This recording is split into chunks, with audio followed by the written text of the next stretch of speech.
Hi, let us learn chapter 3.1 persons liable for registration. In this chapter, we will learn about section 22 persons liable for registration, special category states and other normal states. What is the meaning of aggregate turnover, which is a very important term in the registration chapter, as well as person engaged in the exclusive supply of goods. What is the threshold limit for such persons? So a question arises, which all persons has to take GST registration? Whether all business persons has to take registration? Or is there any threshold limits based on the turnover or annual sales, etc.? So that we will see in this chapter. So all persons who are liable to get registered should get registration as per the GST Act. And they will get a GST identification number and GST registration certificate. Let us take what are the advantages of taking registration in GST. These are the advantages.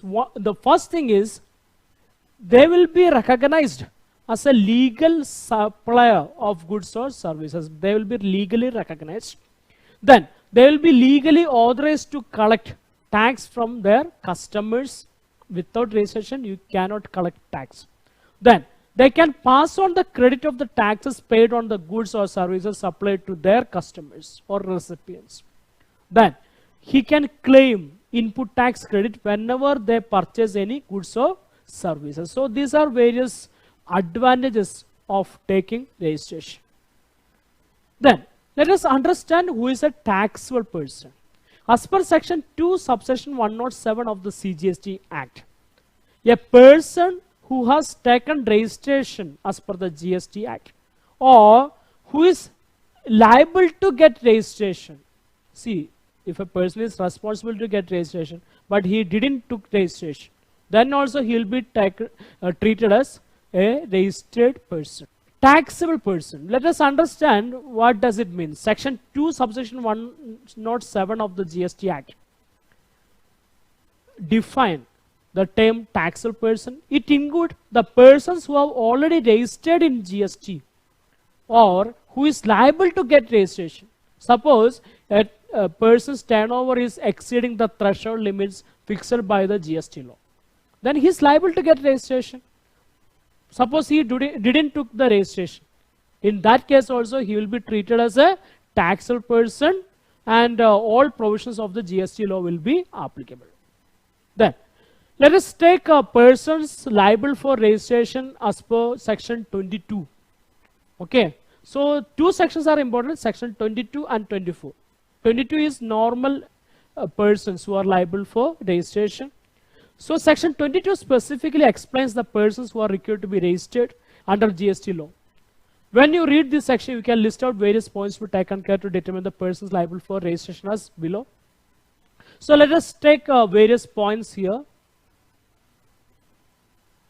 First one, every supplier of goods or service or both is required to obtain registration. Okay. Then where he has to take registration? In the state or union territory from where he makes taxable supply, from where he makes supply. Suppose a person is supplying from Bangalore, then he has to take registration in Karnataka. Okay. Then if his aggregate turnover exceeds specified threshold limit, so there is a threshold limit for turnover. Okay. And if it is a state or union territory other than special category states, that is normal states, in the aggregate turnover in a financial year exceeds 20 lakh rupees. Okay, so 20 lakhs is the limit in the normal states. Then, in case of special category states, if his aggregate turnover in a financial year is exceeding 10 lakh rupees, so it is, if it is special category states, 10 lakhs. Normal states, it is 20 lakhs. Then, government may, at the request of a special category state and on the recommendation of the council, enhance the aggregate turnover from 10 lakhs to a higher level. So you can read the section 22 subsection 1 here. Then let us go directly to the applicable threshold limit. In the applicable threshold limit, persons need to register only when the total turnover of the financial year exceeds the threshold limit. So we had seen See, the normal states 20 lakhs and special category states 10 lakhs. Okay. So, what do you mean by special category states? See, you need to refer Indian Constitution, Article 279A4G.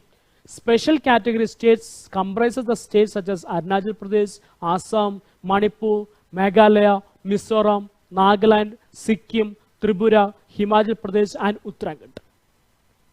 However, there is a specific explanation as per the GST law. As per explanation 3 of section 22, for the purpose of registration in GST law, only Mizoram, Tripura, Manipur and Nagaland, only 4 states are taken as special category states. Okay, so that is as per the notification number 2/2019 CT dated 29 January 2019.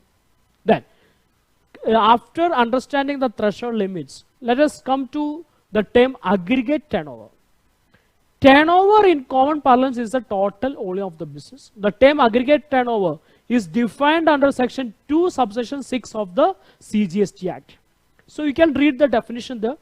Let us come to the table. It includes taxable outward supplies, exempt outward supplies, exports, interstate supplies of persons having the same PAN to be computed on all India basis, as well as non-taxable outward supplies. So all these are comprising in the aggregate turnover. And what it excludes? Value of inward supplies on which tax is payable under reverse charge. So it is excluded. As well as taxes. Okay, so inward supplies under RCM, that we will learn. What is RCM? As well as GST should be excluded from the aggregate turnover. So then we need to determine whether this aggregate turnover is exceeding 20 lakhs or 10 lakhs. If it is normal states like Karnataka, Delhi, Rajasthan, Gujarat, like that, then you need to take 20 lakhs, whether aggregate turnover is exceeding 20 lakhs.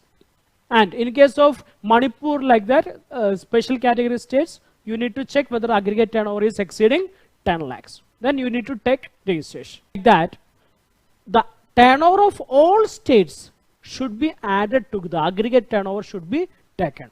So let us go for a case study. Well-Wishers Private Limited has 2 offices, one in Bangalore and another in Chennai. The turnover of Chennai office is 8 lakhs and Bangalore office is 15 lakhs. Whether the company has to take registration? So aggregate turnover shall be computed for PAN for a PAN on all India basis. So here turnover of both offices, even though they are in different states, should be added. Okay, so states should be added. So here let us take the aggregate turnover. So both Chennai turnover as well as Bangalore turnover should be added together, and it comes 23 lakhs, and this exceeds the threshold limit. So Well-Wishers Private Limited has to take GST registration. Then let us take another case study. Good Dreams Private Limited has 3 offices. One in Tamil Nadu, another is Karnataka, and another is in Nagpur. Its turnover was rupees 5 lakhs, 7 lakhs and rupees 3 lakhs respectively. Whether the company has to take registration? Here let us see the solution. Aggregate turnover shall be computed for PAN on all India basis.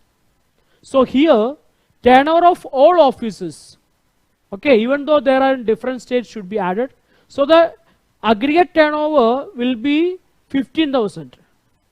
Okay, when you read section 22, you can also understand if a person has place of business in different states across India. So here this person has office in Tamil Nadu, Karnataka as well as in Nagpur. Okay, so he has to take registration.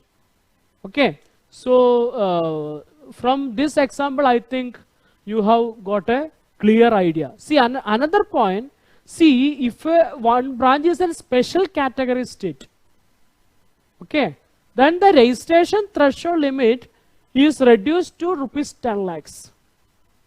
So here the Good Dreams Private Limited has a office in Tamil Nadu, one office in Karnataka, and another office in Nagpur.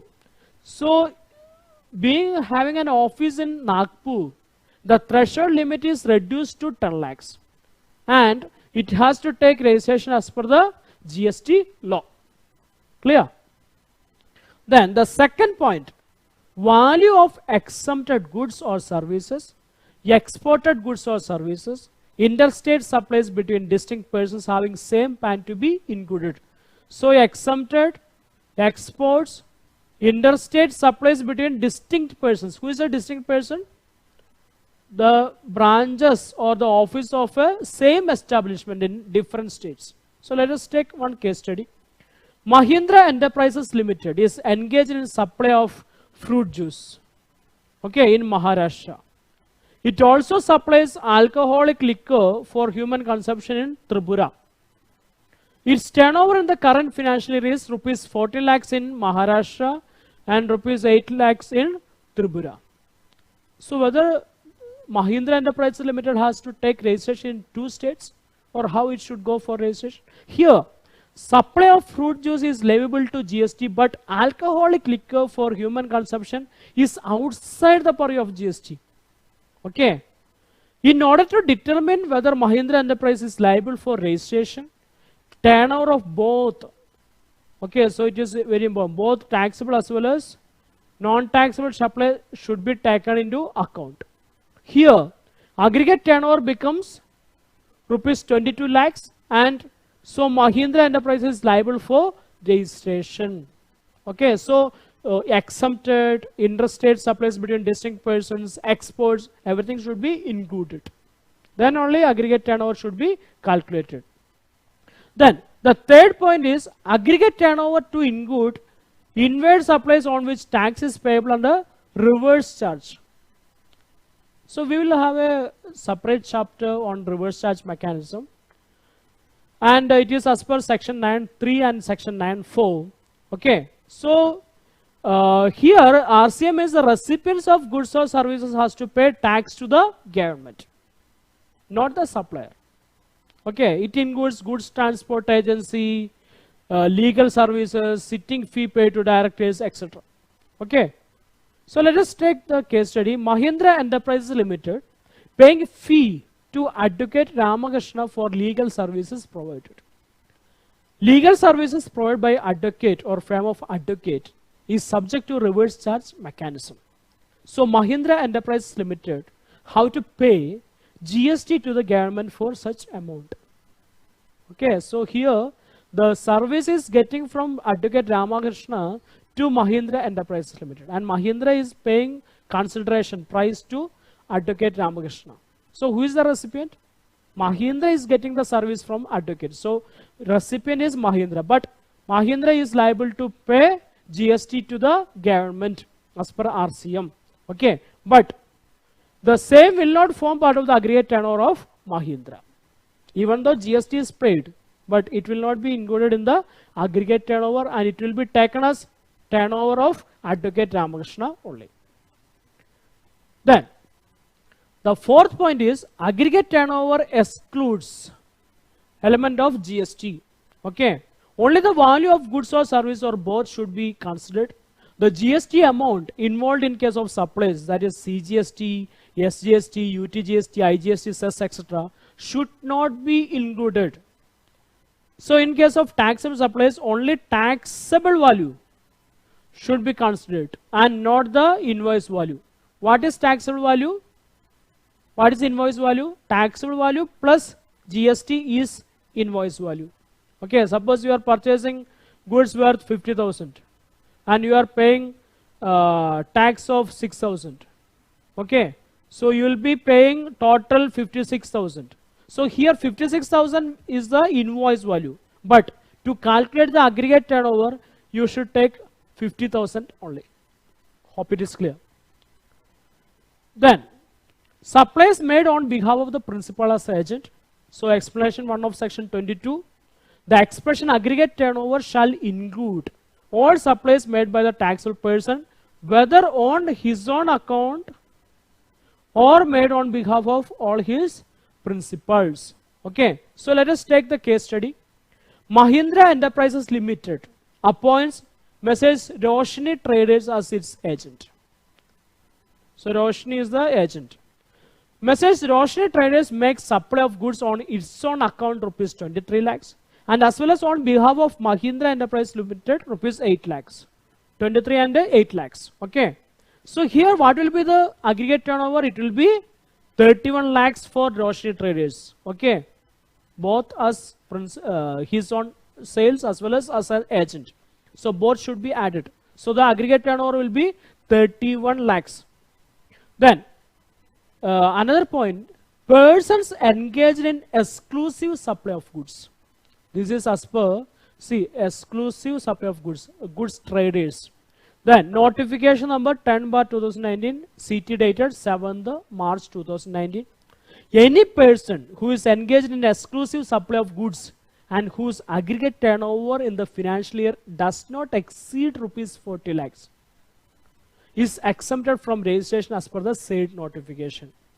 But this exemption is not available for persons required to make compulsory registration as per section 24, persons engaged in making supplies of ice cream and other edible ice whether or not containing cocoa, pan masala, and all goods of chapter 24 like tobacco and manufactured tobacco substitutes.